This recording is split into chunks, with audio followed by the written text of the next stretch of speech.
for the first time ever, the Dallas Mavericks moved up in the draft lottery. That was a win enough for me. I don't know what I just saw happen 3 hours ago. All I can say is I am. It is probably a good thing I was in a public place while that happened, or I would have probably alarmed my entire neighborhood with yelling and screaming of joy. This is the first time I've experienced joy in 3 months with dealing with anything related to the Dallas Mavericks. I've got the hat on. I've got the shirt on for the first time in a while. Today's a good day for the Dallas Mavericks. When is the last time we said that? That today was a good day for the Dallas Mavericks? That nothing terrible happened. Nothing even just below average happened. It's been forever. The Dallas Mavericks with a 1.8% chance of getting the number one pick. Get it?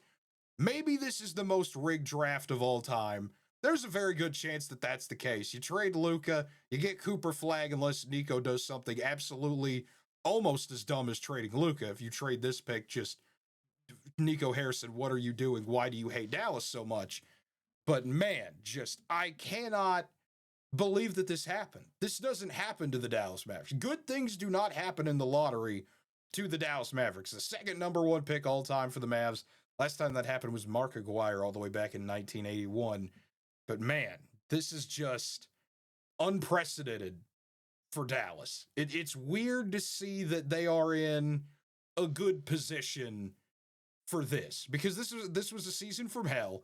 Just everything that could have went wrong going into 2025 happened. Luka gets hurt, then he gets traded. Everything goes wrong. You get Anthony Davis, he gets hurt. Everyone gets hurt. Kyrie goes down. You sneak into the play-in because the Suns were just that bad. It was just a horrible season all around. And yet somehow the Mavericks get the number one pick out of this. Help me make sense out of this, Tyler. Well, I think is what you're starting to see, Kate. You know, there's an old saying when it comes to biology, okay? Okay. The saying goes, the first couple of sips of biology, the cup of biology, if you will make you an atheist, right?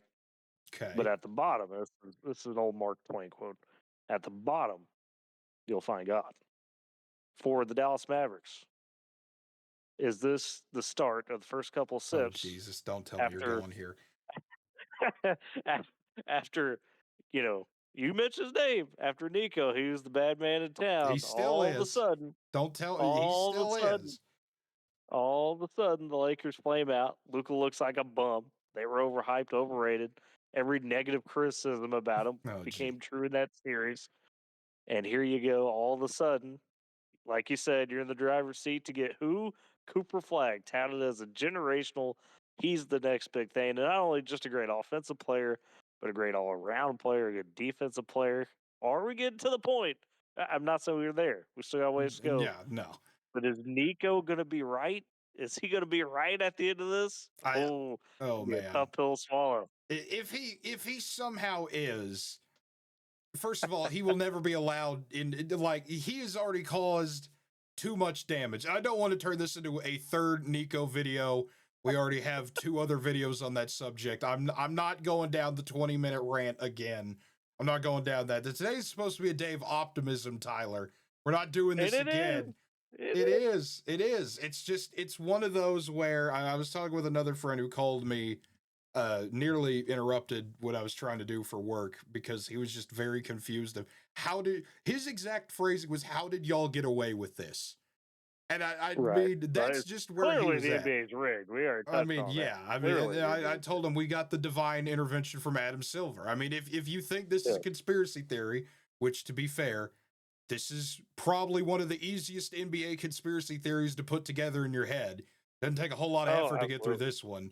The fact that they literally showed footage of the Ewing pick, of the Knicks getting the number one pick, as the segue footage to go to a commercial break, coming back.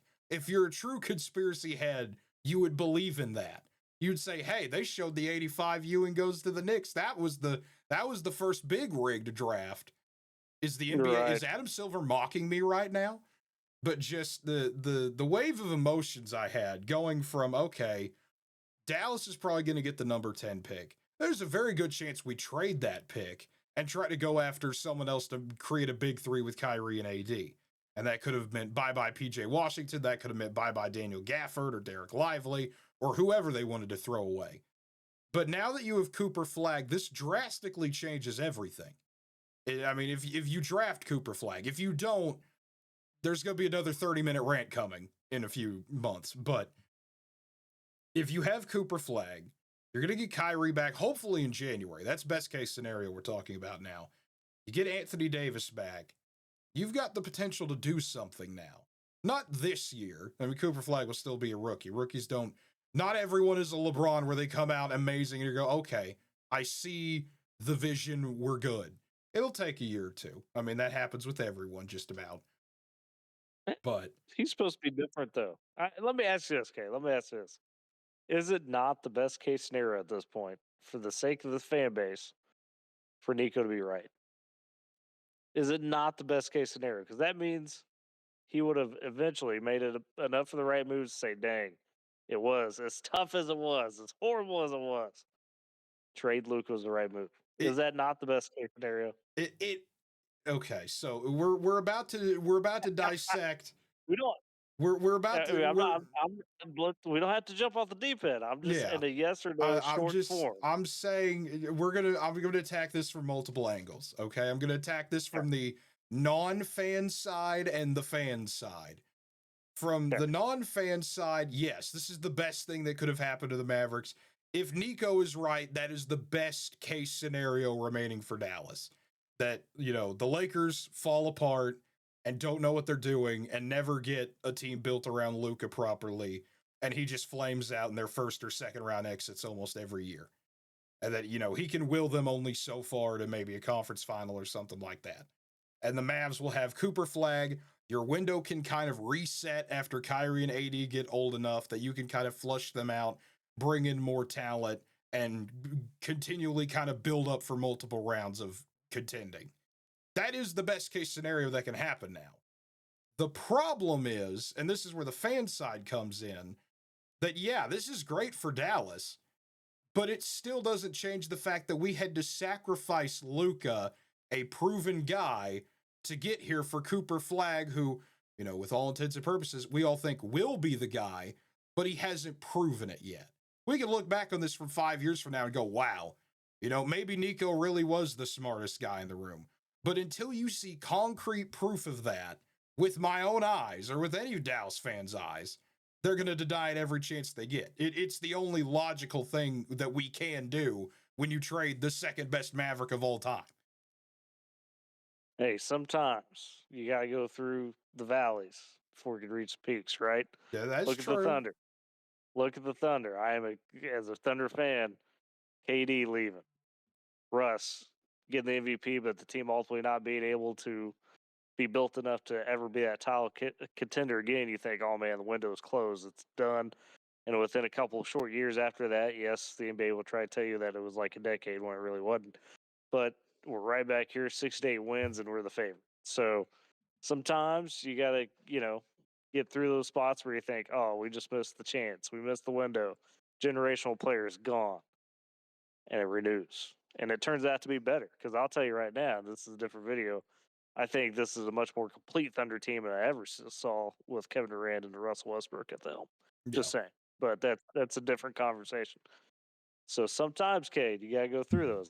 Hey, maybe this is Dallas' starting to come back out of the valley you've been in over the last 3 months. Maybe. I mean, it's one of those I'm sorry, this is going to be a very off-the-cuff video. You're going to hear me kind of stammering around a bit. That's just the nature of this thing. I don't expect good things to happen to the Dallas Mavericks in the draft lottery ever. That's just not a thing I ever expect to happen for this franchise. But it's one of those, it's just very hard to put into just context the emotions I kind of feel right now. Because there's still that anger that's pent up and is built up for 3 months. And this isn't like an all-at-one release, but it's that light at the end of the tunnel might kind of start to be there. You can start to see that little glimmer of it, that, okay, we've gone through a lot as a fan base. We have gone through 3 months of not just being the butt of every joke, but now having to actively watch a guy that you've rooted for 7 years for, that, you know, everyone has seen, has already taken you to a finals, has already done all this. The groundwork has been laid. The championship window was supposed to be now. I was looking forward to this season of us going back and forth about Mavs Thunder in the Western Conference Finals. I was looking forward to that a lot. I think that would have been great conversations to have. But instead, you blow everything up, it feels like. Even though you still have Kyrie, you still have AD, you still have just about everyone else. It felt like one of the biggest gut punches in the world. And Cooper Flagg, for all intents and purposes, if he comes in and he comes out immediately, you know, guns blazing, dropping 20 a game or something like that, comes out and shows that he is that guy that we all think he's going to be, he's going to win the fans over pretty quick.